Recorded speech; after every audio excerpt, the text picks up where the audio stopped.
Samantala mga kabrigada, kahalagahan ng pagkakaisa at pagiging handa habang papalapit ang halalan, binigyan din naman ni General Bronner sa pagbisita nito sa kampo ng militar sa Masbate.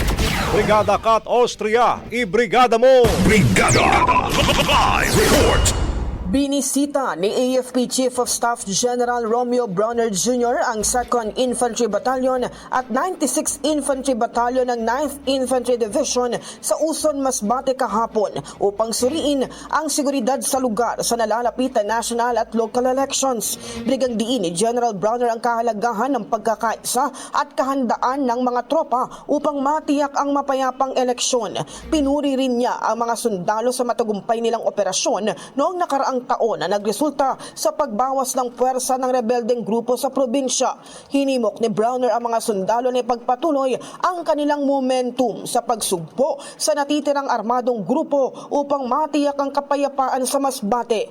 Muling iginiit ng general ang pangako ng AFP sa Comprehensive Archipelagic Defense Concept at hinimok ang mga sundalo na manatiling matatag sa kanilang misyon sa pangangalaga ng soberenya at integridad ng bansa.